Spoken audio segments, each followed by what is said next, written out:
안녕하세요. 나이스 신용평가 금융 SF 평가본부 안수진 책임연구원입니다.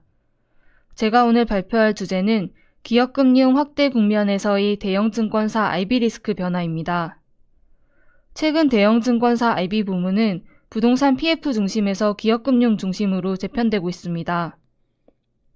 이러한 변화는 단순한 사업 확장을 넘어 증권사의 수익 구조와 리스크 특성 전반에 큰 변화를 가져올 것으로 생각됩니다.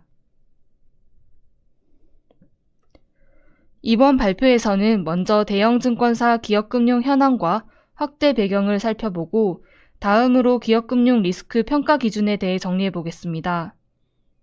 세 번째로 대형증권사 간 기업금융 경쟁력을 비교하고 마지막으로 향후 모니터링 요인과 신용평가 계획을 말씀드리겠습니다. 먼저 대형증권사 기업금융 현황 및 확대 배경입니다.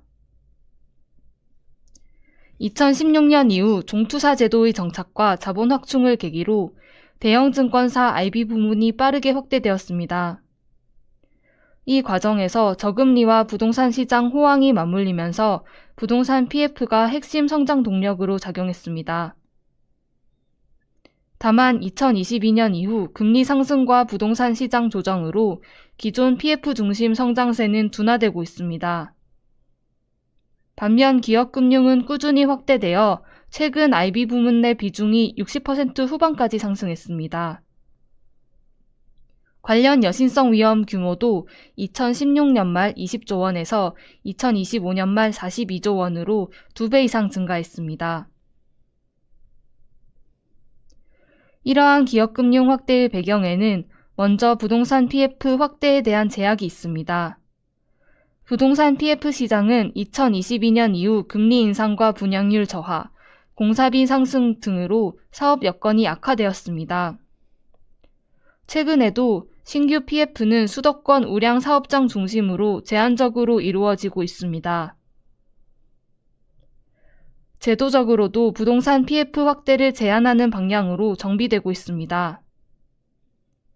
최근 금융당국은 건전성 제도 개편을 통해 위험 가중치를 차등화하고 부동산 투자 한도를 자기 자본의 100% 이내로 제한하였습니다. 이에 따라 부동산 시장이 향후 개선되더라도 과거와 같은 급격한 PF 확대는 어려울 것으로 보입니다. 부동산 PF와 달리 금융당국의 생산적 금융 확대 기조에 따라 기업금융은 정책적으로 강화되고 있습니다. 이에 따라 종투사에 대한 발행어음과 IMA 인가도 확대되고 있습니다. 해당 제도는 레버리지 규제 대상에서 제외되고 별도의 신용공여 한도가 부여되어 기업금융 운영에 유리한 구조를 갖추고 있습니다.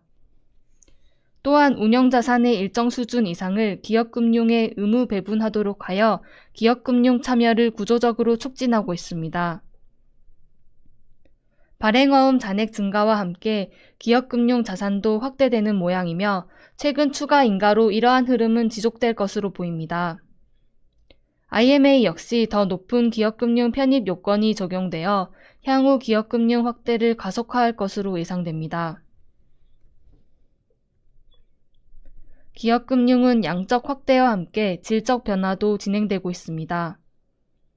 2026년부터 발행어음과 IMA 자산 내 모험 자본 편입이 단계적으로 의무화되며 2028년 이후에는 25% 이상을 편입해야 합니다. 기존 기업금융이 우량 차주에 대한 담보, 선순위 대출 중심으로 손실 부담이 낮았다면 모험 자본은 초기 기업과 자본성 자산 비중이 높아 리스크 확대 요인으로 작용할 전망입니다. 이에 따라 기존 부동산 PF 중심 평가 체계만으로는 한계가 있으며 IB 부문 신용평가에도 새로운 접근이 필요합니다. 다음은 기업금융 리스크 평가 기준에 대해 살펴보겠습니다. 최근 기업금융 내 고위험 영역 비중이 증가하면서 정교한 리스크 관리 체계 도입 필요성이 확대되고 있습니다. 부동산 PF와 기업금융은 투자 구조, 상환 순위, 현금 흐름 안정성에 따라 손실이 결정된다는 점에서 리스크가 유사합니다. 이에 따라 PF 리스크 판단 체계를 기업금융에 확장 적용할 수 있습니다. 먼저 양적 측면에서는 자기자본 대비 기업금융 익스포저를 통해 자본 투입 수준을 점검할 수 있습니다. 질적 측면에서는 산업 및 차주 특성, 성장 단계, 상환 순위, 현금 흐름, 차입 부담, 신용 보강 수준 등을 기준으로 고위험 익스포저를 선별할 수 있습니다. 예를 들어 PF에서 브릿지론이 고위험으로 분류되듯 기업금융에서는 초기 스타트업이나 프리-IPO 투자가 이에 해당됩니다. 기업금융 자산평가와는 별도로 운용 과정에서 발생하는 리스크도 함께 고려할 필요가 있습니다. 증권업은 단기 조달 의존도가 높아 2025년 말 기준 대형 증권사의 단기성 차입 비중은 90%를 상회하고 있습니다. 반면 기업금융은 인수, 투자 등 기업의 중장기 전략과 연계되어 자산 회수 기간이 장기화되는 경향이 있습니다. 특히 지분성 투자는 기업 공개, 재매각 등 회수 방식이 시장 여건에 영향을 받는 만큼 투자 회수 시점의 불확실성이 큰 편입니다. 증권사의 조달 운용 만기를 살펴보기 위해 발행어음 계정을 보면 운영 만기가 조달 만기에 비해 평균적으로 약 6개월 정도 긴 편으로 나타났습니다. 향후 모험 자본 확대에 따라 자본성 투자 등이 증가하면서 이러한 만기 격차는 더욱 확대될 것으로 예상됩니다. 이처럼 조달 운영 간 만기 격차가 확대될 경우 금리 상승이나 차환 여건 악화 시 손익저하 유동성 위험이 동시에 심화될 수 있습니다. 실제로 기준금리가 급격히 상승한 2022년 하반기에는 발행어음 금리는 빠르게 상승한 반면 운용 수익률은 이를 반영하지 못하면서 2022년에서 2023년 증권사 발행어음 계정은 적자를 기록한 바 있습니다. 따라서 향후 기업금융 리스크 평가 시에는 조달 운영 간 만기 매칭 수준과 유동성 대응 능력을 점검해야 합니다. 또한 기업금융은 부실 징후가 점진적으로 누적되는 특성상 사전 심사만으로는 잠재 부실을 충분히 파악하기 어렵습니다. 특히 산업별로 리스크 요인이 달라서 부동산 PF와 같은 획일적인 기준 적용이 어렵고 자본성 자산은 손실 인식이 지연될 수 있어서 모험 자본 확대 시 리스크가 심화될 가능성이 있습니다. 향후 조기 경보 역량과 사후관리 체계 구축 수준이 기업금융 리스크 관리의 중요한 차별화 요인으로 작용할 것으로 판단됩니다. 다음은 기업금융 확대를 뒷받침하는 사업 기반과 재무적 대응 능력을 중심으로 대형 증권사의 기업금융 경쟁력을 살펴보겠습니다. 먼저 회사별 기업금융 참여 수준입니다. 2025년 말 대형사 기업금융은 평균 잔액이 4.2조 원, 자기자본 대비 54% 수준으로 회사별 기업금융 참여 수준에 있어서는 상당한 차이를 보이고 있습니다. 한국투자, NH투자, KB증권은 기업금융 규모가 5조 원을 넘어서 대형사 중 상위권에 위치하고 있으며 자기자본 대비 투자 비중도 높은 수준입니다. 반면 키움증권과 대신증권은 2조 원 미만으로 참여도가 낮은 수준입니다. 미래에셋증권은 업계 최상위권의 자본 규모에도 자기자본 대비 기업금융 비중을 20%대로 보수적으로 유지하고 있습니다.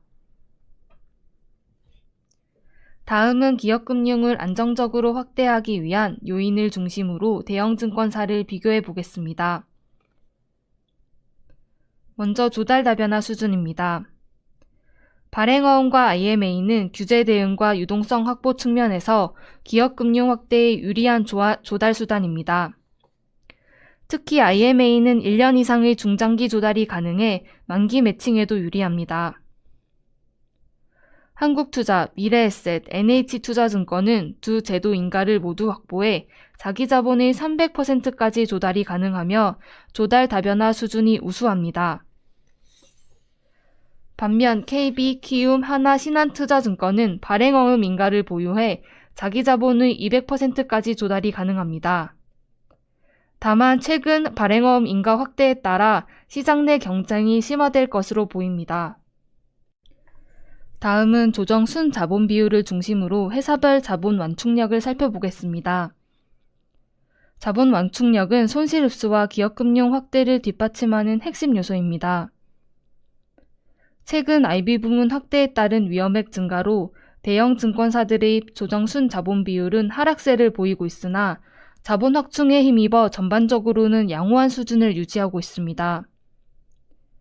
다만 위험 인수 성향에 따라 회사별 자본 비율에는 차이가 나타납니다. 특히 한국투자, 메리츠, 대신증권은 적극적인 IB 영업으로 조정 순자본 비율이 150%대로 하락하며 자본관리 부담이 확대된 모습입니다. 다음은 IB 부문 수익성과 이익 변동성입니다.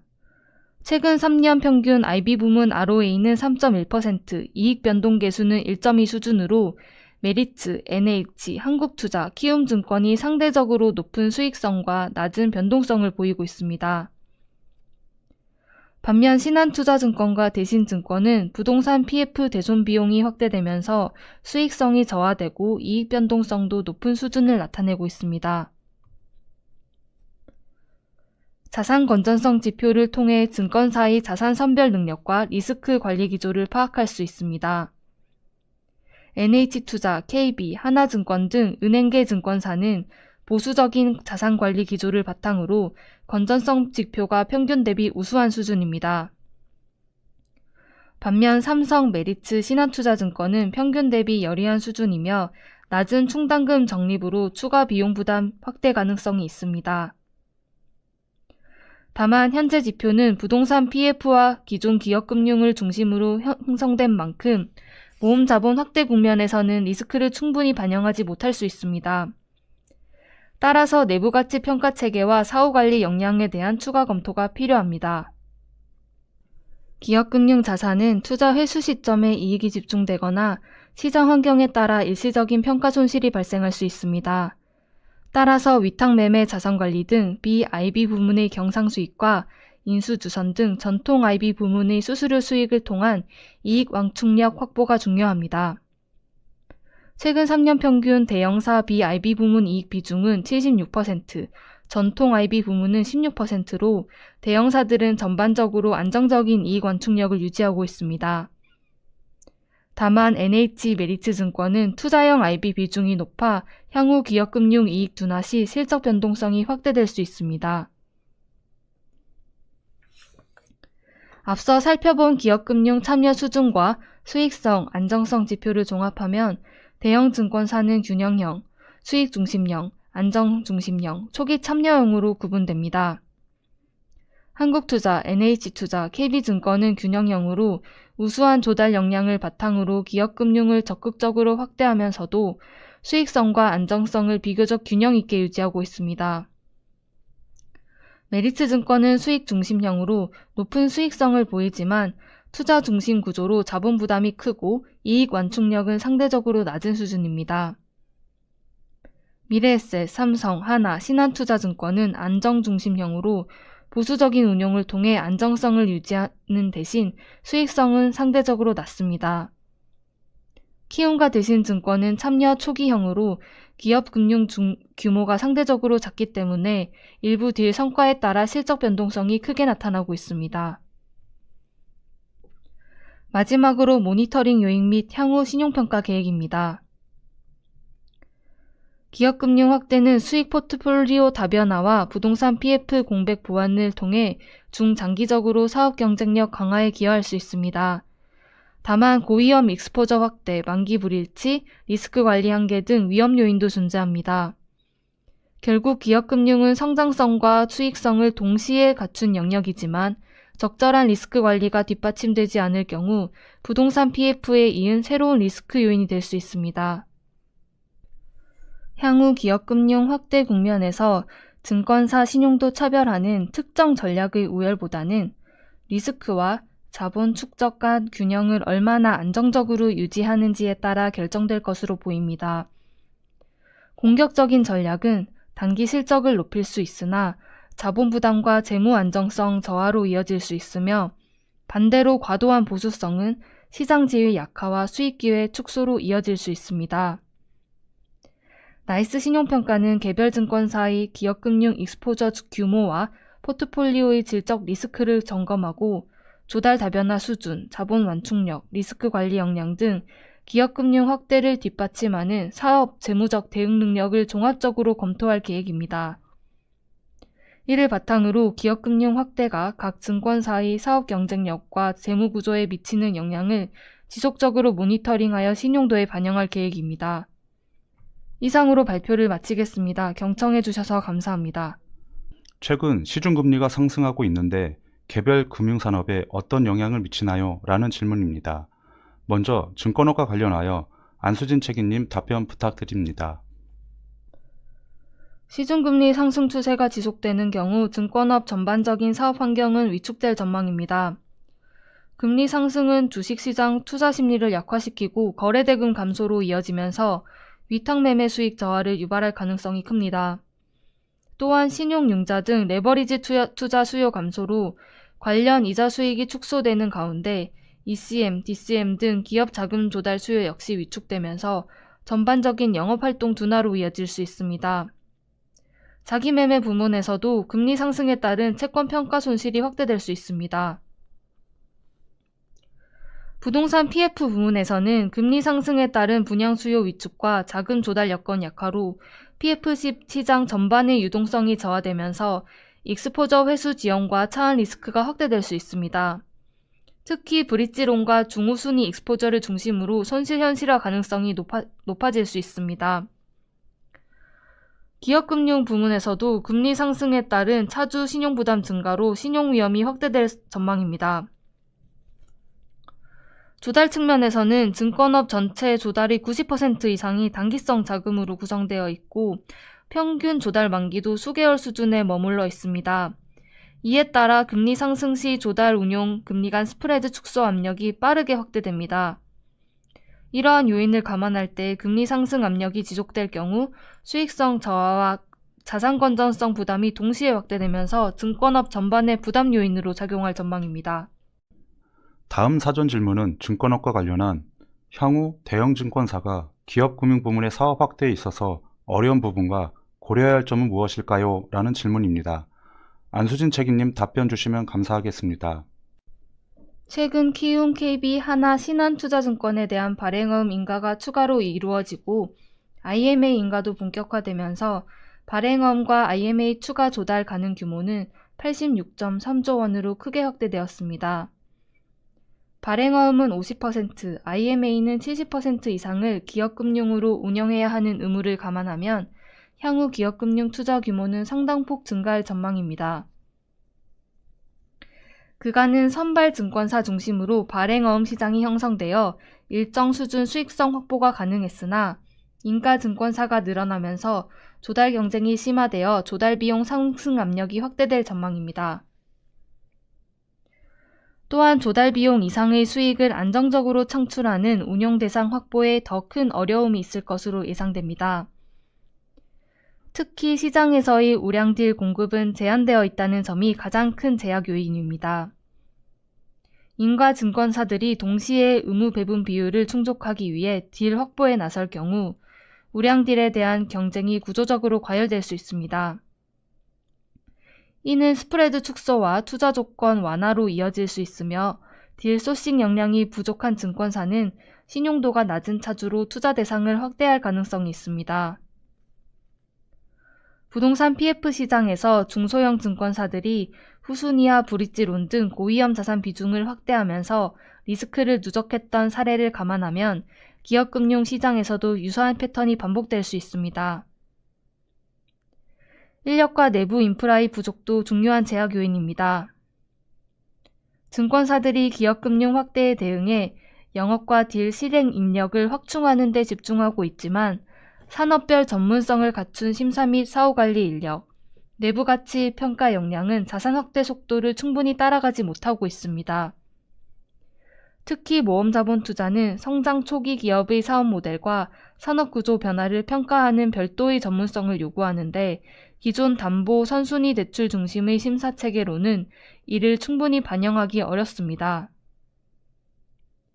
결국 조달 규모 확대에 상응하는 딜 소싱 역량과 심사 인프라가 뒷받침되지 않는다면 의무 비율 충족 과정에서 수익성과 건전성이 낮은 자산으로 포트폴리오가 쏠릴 가능성이 있습니다.